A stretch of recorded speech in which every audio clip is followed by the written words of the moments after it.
하고 여러분 안녕하십니까. 선교 전략, 비즈니스 선교 전략 4주차 강의 시작하도록 하겠습니다. 오늘은 7장부터 9장까지의 내용을 하기 때문에 각각의 장마다 한 개씩의 동영상을 만들어서 올리도록 할 텐데요. 그래서 3개의 동영상으로 4주차 강의가 진행이 되겠습니다.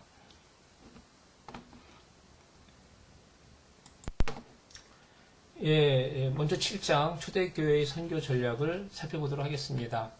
6장에서는 사도 바울의 선교 전략을 우리가 함께 나누었습니다. 이제 그 이후 시대 초대교회의 선교 전략을 살펴볼 텐데요.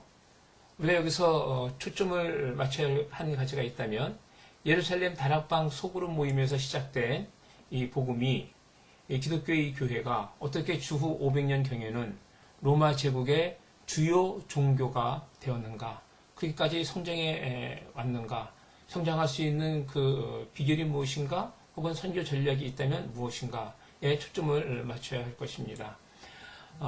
주후 100년에서 500년까지의 기간을 325년 니케아 회의의 전후로 우리가 이렇게 나눕니다. 즉 325년 니케아 회의가 있는데요. 이 니케아 회의를 중심으로 이전 시대와 그리고 이후 시대, 니케아 회의 이후 시대로 이렇게 두 시대로 이렇게 구분을 한다, 나눈다라는 것입니다. 먼저 사도 시대 후기의 교회 상황에 대해서 보도록 하겠습니다.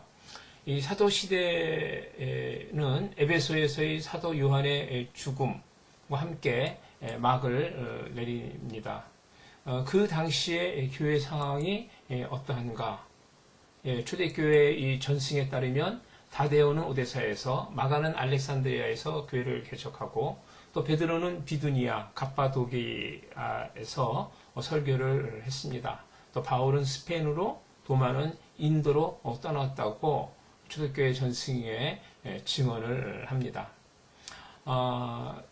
그 당시의 이 교회의 형태는 주로 가정에서 모였고, 대다수 소그룹 공동체였습니다.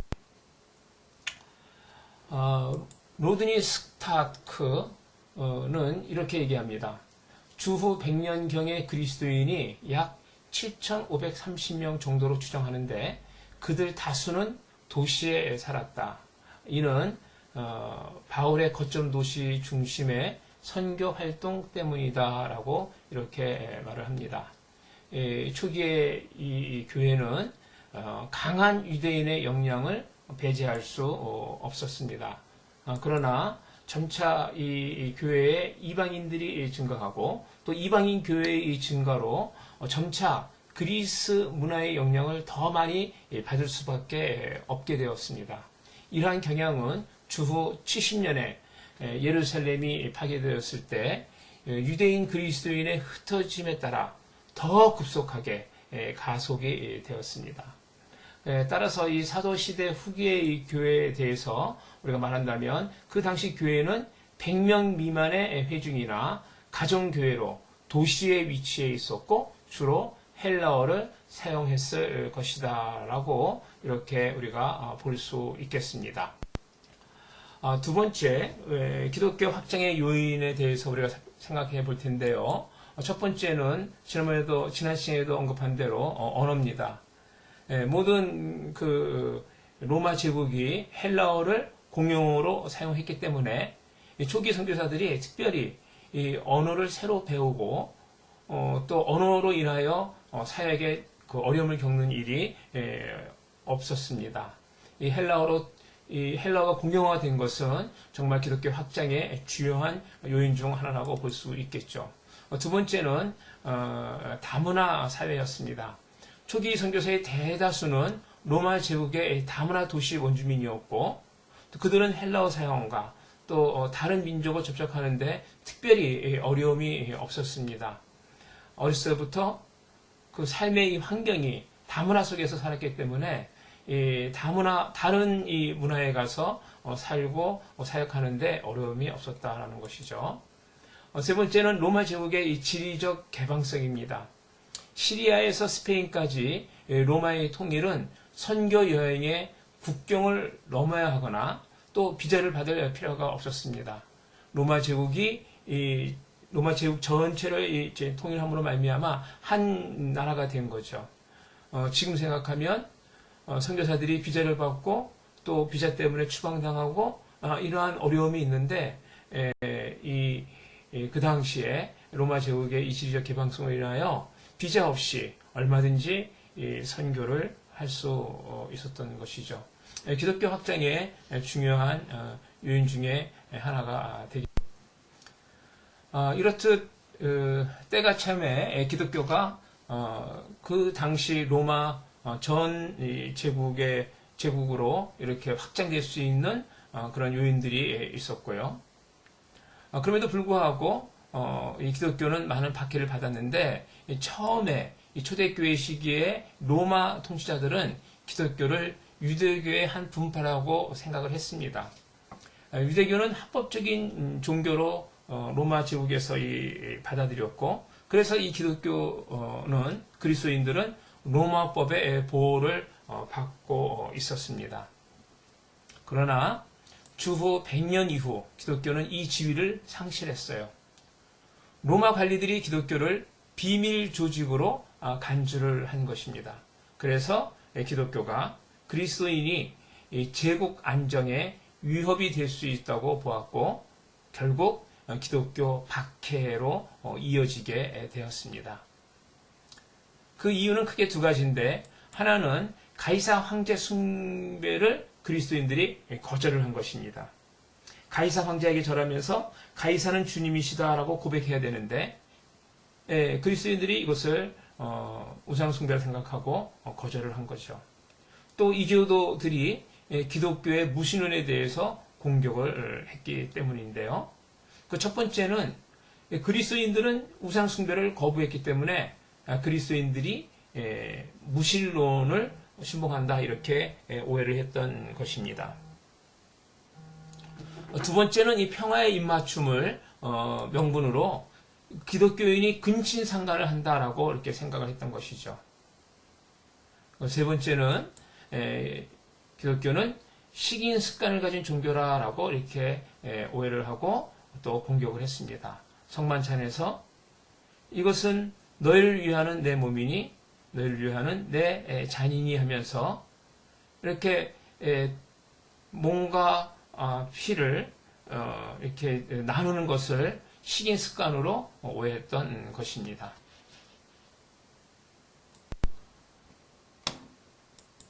주후 250년 이전에 그리스도인에 대한 대부분의 이 박해는 지역적이었고 이슈적이었습니다. 그러나 249년 데키우스가 황제가 된 후에 그는 로마의 영광을 되찾고 과거의 문화로 되돌아가기 위해 기독교를 제물로 삼았습니다. 로마 제국 전체에 걸쳐 가장 가혹하고 조직적인 박해가 주후 303년부터 시작이 되었죠.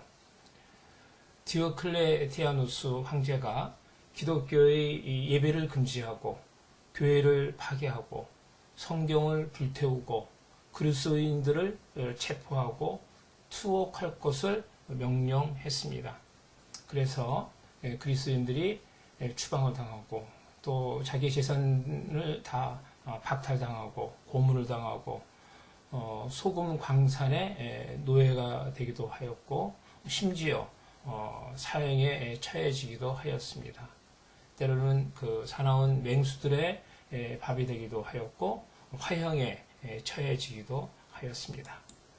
이 박해는 신앙의 자유를 허용하는 주후 313년 콘스탄티누스 황제가 밀라노 칙령을 선포할 때까지 계속 되었던 것입니다. 다음으로 2세기 기독교 성장에 대해서 우리가 살펴보겠습니다. 기독교는 로마의 주요 도로와 강을 따라 자연스럽게 확장되어 갔습니다. 동쪽으로는 다마스쿠스, 에데사, 메소포타미아까지, 또 남쪽으로는 보스트라, 페트라, 아라비아 반도까지, 서쪽으로는 알렉산드리아, 카르타고, 북아프리카까지, 북쪽으로는 안디옥, 아르메니아, 폰투스, 비티니아까지 전파가 되었습니다. 그리고 후에 스페인, 북이탈리아, 프랑스, 벨기에, 갈리아, 영국까지 그 범위가 넓어졌습니다. 2세기에는 이집트와 북아프리카가 기독교의 주요 활동 무대가 되었고요. 전승에 따르면 마가는 알렉산드리아에서 교회를 개척하고, 또 이집트의 이 초대교회는 헬라어를 사용하는 사람들을 대상으로 제한되었지만 후에는 강력한 이 콥트 교회로 발전했습니다. 지금도 이집트에 가면 콥트 교회가 많이 남아있는 것을 볼 수 있죠. 북아프리카는 최초로 라틴어를 사용하는 교회들을 개척을 했고요. 바울과 베드로, 요한은 주로 소아시아에서 교회들을 세웠는데 이 지역의 교회들은 안정적으로 성장을 했습니다. 로마의 교회들은 오순절에 회심한 유대인들과 이방인들에 의해서 세워졌는데요. 초기 100년 동안 교회의 공식적인 예배에서 헬라어를 사용하였습니다. 여기에 대해서 유세비우스는 로마 교회는 장로 46명, 집사 7명, 부집사 7명, 성직자 42명, 대매사, 전례, 집행자, 관리자 합해서 52명, 그리고 과부, 가난한 자 1,500명으로 구성되어 있었다라고 이렇게 말하고 있습니다. 또 어떤 학자는 당시 교회의 규모를 약 3만 명 정도로 이렇게 추정하고 있습니다. 로마의 기독교가 굉장히 보편적으로 전파됨을 볼 수 있겠습니다. 주후 200년경에 로마 제국의 모든 지역에서 이 교회가 설립이 되고 침투되었다는 사실은 분명해 보입니다.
다음으로 3세기의 교회 성장에 대해서 살펴보겠습니다.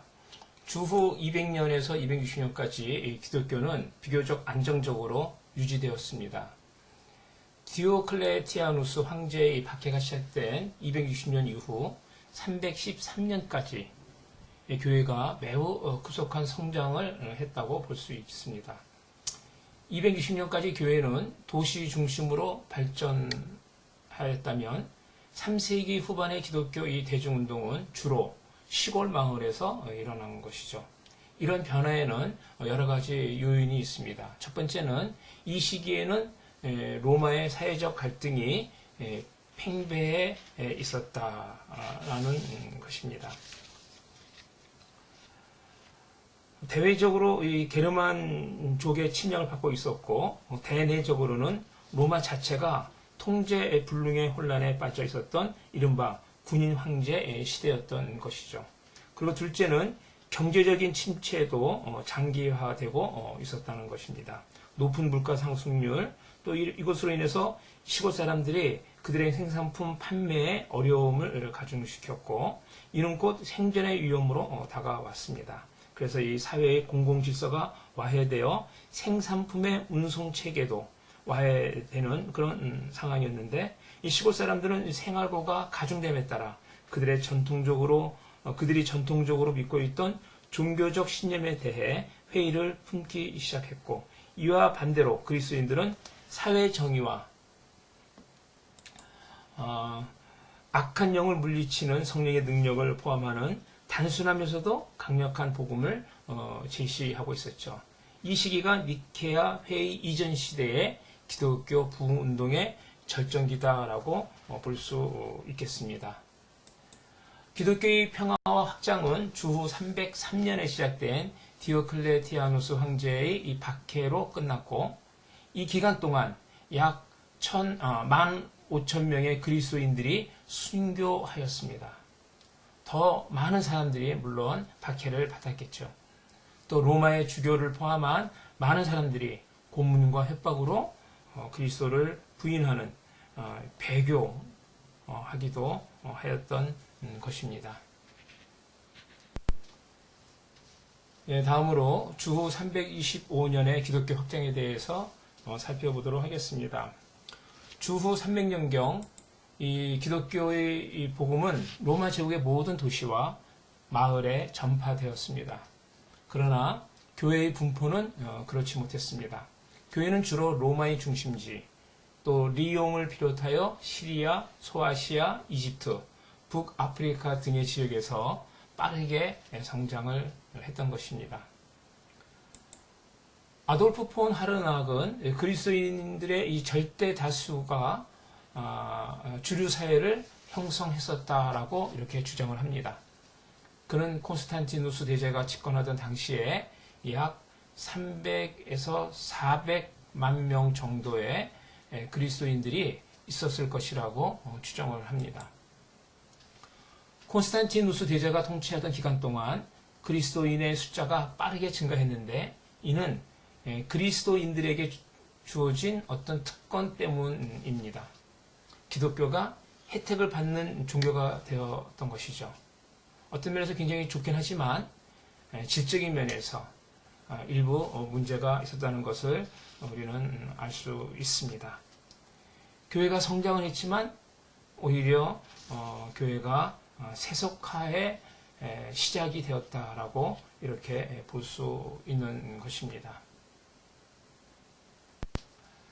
다음으로 니케아 회의 이전의 선교사들에 대해서 살펴볼 텐데요. 기독교는 그 시작부터 선교적인 종교였습니다. 2, 3세기 선교사들은 사도들의 전례를 따랐습니다. 여기에 대해서 유세비우스는 이렇게 얘기합니다. 우리 구주의 사도들과 제자들은 전 세계로 흩어졌다. 전승에 의하면 도마는 파르티아로, 안드레는 스키타이로, 요한은 에베소로, 베드로는 폰투스, 갈라티아, 비티니아, 카파도기아, 아시아와 유대인들에게 복음을 전파했고, 마침내 그 복음이 로마에 도착했다. 2세기의 순회 선교사들은 그들의 사역에 있어서 바울의 전례를 따른 것으로 우리가 볼 수 있고요. 오리게는 이러한 순회 선교사 전통이 3세기에도 계속되었다고 증언을 합니다. 클레멘트와 판테누스, 오리겐의 선조죠. 는 알렉산드리아를 떠나 아시아에 선교사로 갔는데, 유세비우스는 그가 인도까지 여행했었다고 기록을 합니다. 다음에 주교 선교사들에 대해서 우리가 살펴보겠습니다. 니케아 회의 이전에는 주교들이 사도들의 선교 활동을 계승했습니다. 기존 교회들은 새로운 지역의 교회를 개척하기 위해 주교들을 파송했던 것입니다. 리옹의 주교 이레니우스는 그의 책에서 리옹 인근의 부족 마을에서 켈트어로 설교했다 이렇게 기록을 하고 있습니다. 그레고리는 오리겐을 통해 그리스도를 믿게 되었는데요. 주후 240년경 그의 고향인 폰투스에서 주교로 임명을 받았습니다. 전승에 따르면 그가 주교되었을 때 그의 마을에 그리스도인은 단 17명에 불과했지만 그가 죽었을 때는 단 17명의 이교도만 남았을 뿐이었다. 이렇게 전했습니다. 그는 기적의 사역자라는 별명을 얻었고 또 이교도들의 이 축제를 그리스도 교회 순교자들을 영화롭게 하는 축제로 대체하기도 하였습니다. 이와 같이 그는 이교도를 전도하는 일에 앞장을 섰던 것입니다. 다음으로 우리가 주의 깊게 살펴볼 것은 평신도 선교사들입니다. 초기 이 기독교가 복음이 선교사들과 주교들의 전도의 모범으로 확장이 되긴 했지만 실제로 대부분의 지역에 복음을 전파하는 일은 평신도들이 담당을 했습니다. 그들은 집, 시장, 길, 가족, 이웃에게 복음을 전했던 것입니다. 그리스도인 상인들은 예루살렘처럼 로마 제국 전역을 여행하면서 자기의 일을 하면서 이 전도를 했던 것입니다. 그래서 그 상인들이 물건을 팔기 위하여 혹은 사기 위하여 여행하여는 그 여행지 곳곳마다 다니면서 복음을 전파했던 것이죠. 또 로마 군대에 복무 중인 그리스도인들은 그들의 주둔지가 어디든지 복음을 전했습니다. 태역 군인들은 도시에서 먼 지역에서 교회를 개척하기도 했습니다. 또 여성들은 교회의 확장에 핵심적인 역할을 담당했습니다. 초기 교회들이 주로 가정에서 모였기 때문에 많은 여성들이 그들의 가정을 가정교회로 만들 수 있었던 것이죠. 또 많은 여성들이 담대하게 순교하기도 했습니다. 이렇듯 이 초대교회 이 시기에는 그리스도인들은 선교적 사명을 본질적으로 갖고 있었고 자신들의 이 선교적 정체성을 분명히 하였던 것을 우리는 볼 수 있습니다. 이 선교 방법에 대해서 이제 살펴볼 텐데요. 바울과 베드로는 자주 공개적인 장소에서 복음을 전하였는데 이는 2, 3세기에도 지속이 되었습니다. 유세비우스는 테치우스가 나는 말씀을 전하기 위해 번호를 받았기 때문에 당신의 모든 시민들이 모인 자리에서 나는 영원한 생명의 말씀의 씨를 뿌릴 것이다 라고 말했다고 증언했습니다. 카본은 가르침이 또 다른 중요한 방법이었다라고 이렇게 이야기를 합니다. 많은 지역에서 초기의 교회의 학교들이 영적 지도자들을 양성하는 학교로 발전하기도 했습니다. 초대교회는 주로 개인적인 만남과 모범적인 삶을 통해서 복음을 증거했던 것이죠. 초기 그리스도인들은 그들의 가정을 활용해서 복음을 전하였습니다. 왜냐하면 주후 250년까지 교회 건물이 존재하지 않았기 때문입니다. 또 이 기독교 문서들도 복음을 전파하는데 효과적인 방법으로 활용이 되었습니다. 아까도 말씀드린 것처럼 이 초대교회는 주로 개인적인 백신들의 만남과 모범적인 삶을 통해서 복음을 증거했습니다. 또 하나의 중요한 것은 그리스도인들은 박해와 순교를 각오하고 공개적으로 복음을 전파했던 것이죠. 스르미나의 폴리갑은 나는 80년 동안 그분을 섬겨왔지만 그분은 한 번도 나를 잘못 인도한 적이 없다. 나를 구원하신 나의 왕을 내가 어떻게 배반할 수 있겠는가 이렇게 고백을 하면서 화형에 처해졌습니다. 로마의 박해는 기독교를 파괴하지 못했습니다. 오히려 박해를 통하여 기독교는 더 강해졌습니다. 수많은 이교도들이 이러한 그리스도인들의 이 모습, 간증을 보고 또 듣고 주님께 돌아왔다는 것입니다. 그래서 터툴리안은 순교자의 피가 교회의 씨앗이 되었다라고 이렇게 이야기를 했습니다. 이 초기 기독교는 사회 봉사 활동에 있어서도 모범을 보여주고 있습니다. 하르낙은 그리스도인의 10가지 활동을 열거를 했습니다. 그 10가지를 말씀을 드린다면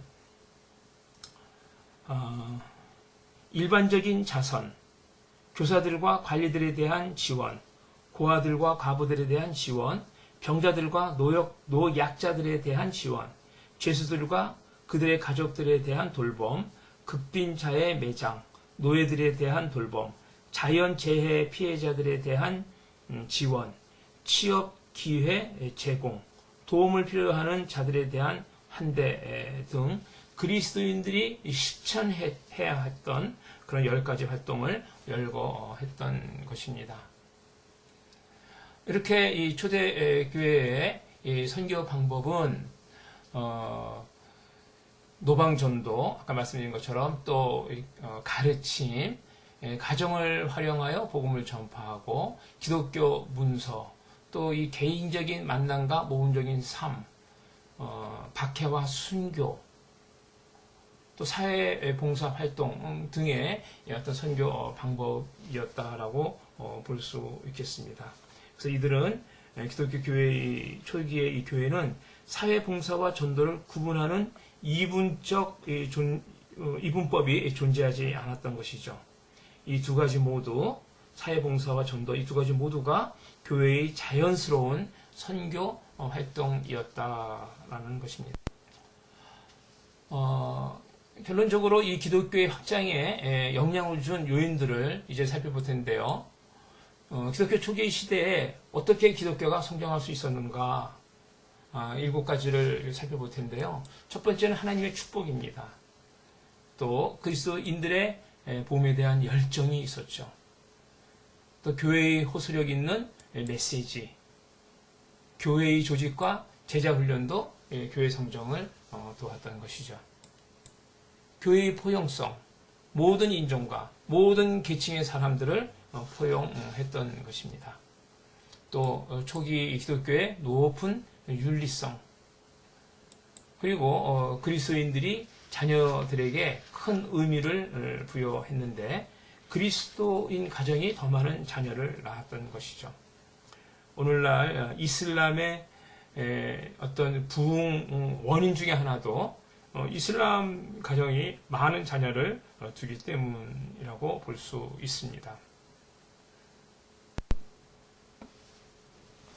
이제 초대교회의 선교 전략 결론 부분입니다.